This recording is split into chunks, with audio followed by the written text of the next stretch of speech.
За өнөөдөр засгийн газраар ийм эмнэлгийн хэрэгслийг нэг их усрээр худалдаа авах журам одоо батагдлаа. За нэг их усрээр худалдаа авалтад ямар ийм одоо хариалагдахгүй орох вэ гэвэл нэгдүгээрт бол түгээмэл хэрэглэдэг юм. Түгээмэл хэрэглэдэг хамгийн их ард иргэдэд хэрэглэгддэг юм. Жишээлбэл одоо артерийн даралтны юм байна. За антибиотикуд байна. Одоо амгцлынаас ахгуулаад. За хоёр дахь бүлэг нь юу вэ гэвэл одоо нэмж шаардлагатай ийм эмнэлгийн хэрэглэгдэхүүн өнгөж байгаа юм. Энэ бол одоо яг зайлшгүй шаардлагатай байх ёстой юм. Жишээлбэл одоо сэхийн хамруулах тасагтууд бол адреналин гэсэн тариа байна.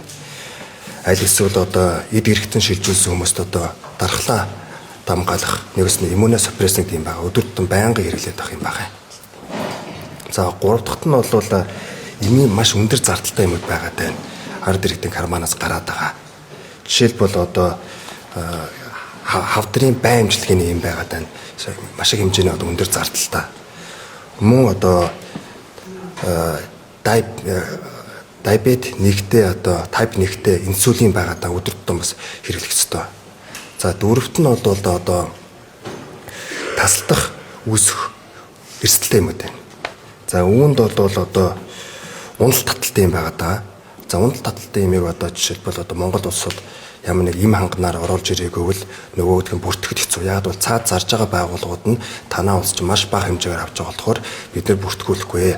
Монгол улсад оруулж ирэх сонирхолтой байна гэдэг. Тэгэхээр энэ бүхнийг одоо янзлахын тулд нэг их усрын худалдаа авалт хийх юм а гэж та бүхэнд хэлье. За нэг их усрын худалдаа авалт нь юу вэ гэвэл нэгэсэндээ одоо даржлаад орчдоо.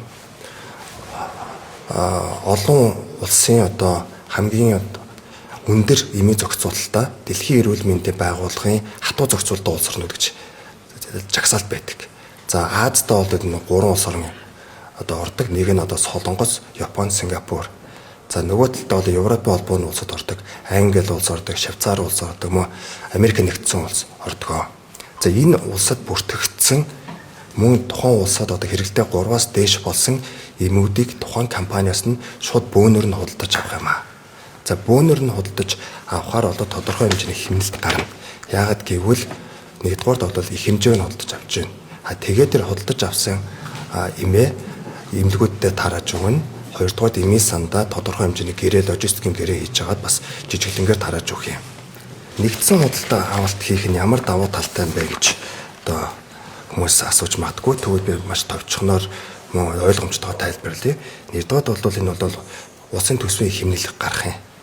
За тэр хэмнэсэн төсвөөр бид нар юу хийх вэ гэхээр илүү одоо хүртээмжтэй эмүүдийг илүү олон тоогоор худалдаа авах тийм болцоо нэгдэж байгаа. Хоёрт нь бол чанарын баталгаа гэж байгаа. Чанар. Яагаад гэвэл журамдаа ямар заалтууд оруулсан бэ гэвэл нэгдүгээр Дэлхийн эрүүл мэндийн байгууллагын хатуу зохицуулалтаа улс орнуудаас худалдаж авнаа. Үнчин эмийн хангамж одоо сайжирна. Нэг өсөндөө одоо яалчгүй Монгол улс бодгүй юм юу гэхээр одоо type 1 диабет болон инсулин тасалтаад байна. Унал таталтын тасалтаад байна. Аль эсвэл тодорхой хэмжээний хими бай эмчилгээний одоо ийм тасалтаад гэсэн зүйл гарч байгаа. Энэ нь бол нэгдсэн худалдаа авалт байхгүй. Тодорхой эмнэлгүүд буруу төлөвлөлт хийснээс гарч байгаа. Тэгэхээр үүнийг бол бүрэн засаад илүү хямдхан өртөхөөр иргэндээ очих өртөг. Цаашлаад хүртээмжийг нэмэгдүүлээд хамгийн дэлхийн чанартай одоо бага эмүүдийг одоо нийлүүлэх иргэдтэй олохтой бололцоо нэгдэж байгаа.